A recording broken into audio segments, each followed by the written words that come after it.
Ok, j'explique comment j'ai fait pour faire le caout avec mes élèves hier en direct avec mon iPad parce que j'écris aussi sur mon iPad, donc je voulais vous montrer. Donc je vais faire jouer. Je vais choisir enseignement. Je vais prendre le classique. Là, pour couper le son, parce que je veux entendre mes élèves, je fais un clic droit ici. Puis je vais faire... Oh! Là, je vais faire couper le son. Baisser le son. Je peux couper la musique aussi ici. Donc, j'ai coupé le son. Par contre, des fois, dans d'autres jeux, ce que je fais, c'est clic droit ici pour couper le son directement dans mon onglet. Ça m'est arrivé d'utiliser cette option-là. Donc là, je vais attendre que mes élèves se branchent. Fait que là, j'ai le numéro. Je vais me brancher avec un autre appareil. Faire comme si j'étais un élève.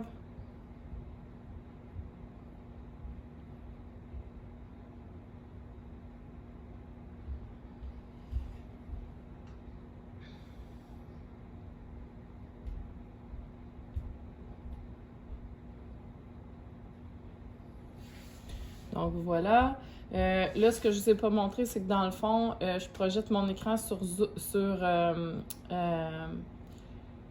Teams. Donc ici, là, je choisis l'écran que je veux projeter. Donc là, je peux soit choisir juste la fenêtre ou je peux choisir de partager tous les écrans. Moi, je vais partager tous les écrans parce que je vais utiliser aussi mon iPad avec Air Server.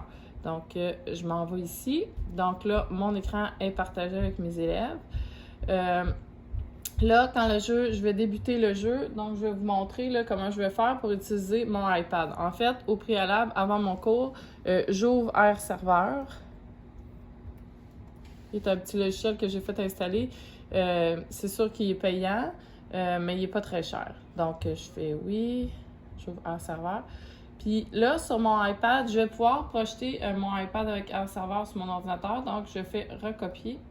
Puis là, je vais chercher mon Air Server que j'ai appelé par mon nom. Puis là, maintenant, c'est mon écran de iPad qu'on va voir ici.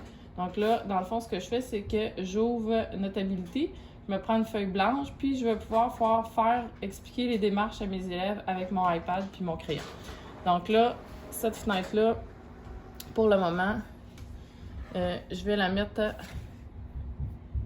Je peux la rapetisser aussi, hein? Je peux l'organiser comme je veux. Donc, je peux la mettre plus petite. Donc, pour l'utiliser.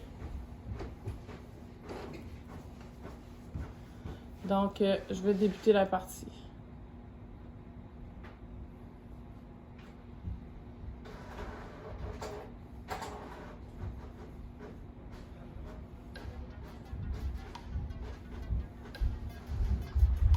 Donc, là, l'élève, supposons qu'il répond.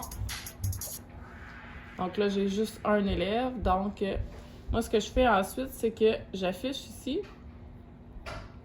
Là, souvent, j'ouvre ici, là, en arrière-plan. Donc, je vois mes élèves.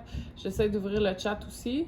Donc là, ça fait plusieurs fenêtres à gérer, c'est sûr. Après ça, j'ouvre mon navigateur web dans lequel j'avais la question. Là, des fois, ce que je fais, c'est que je la rapetisse un peu pour pouvoir tout voir. Fait que là, vous voyez qu'ici, dans le fond, j'ai la question, trouve le périmètre de ce polygone. Puis là, je fais afficher le média pour encore avoir l'image. Puis là, ensuite, ce que je fais, c'est que je vais chercher mon Air Server. Puis là, dans le fond, je projette mon iPad. Donc, je la mets dans une fenêtre à côté. Ça me permet quand même de voir certains élèves qui laissent leur caméra ouverte ici en bas.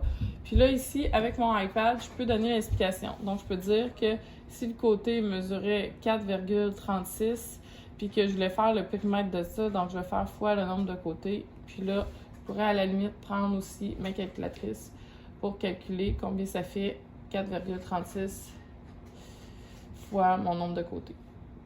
Donc, ça donne 21. Donc là, je peux revenir.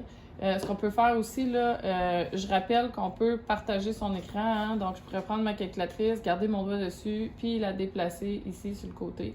Puis je peux, si je veux, agrandir juste pour garder le tiers. Donc là, j'ai 21,8. Donc, je pourrais venir écrire 21,8. Voilà comment je fonctionne. Vous voyez que les élèves ne voient pas la calculatrice sur mon écran, donc ils voient juste ma fenêtre. Donc, voilà la façon que je m'organise quand je donne un cours en virtuel avec Kahoot. J'espère que ça vous a été utile.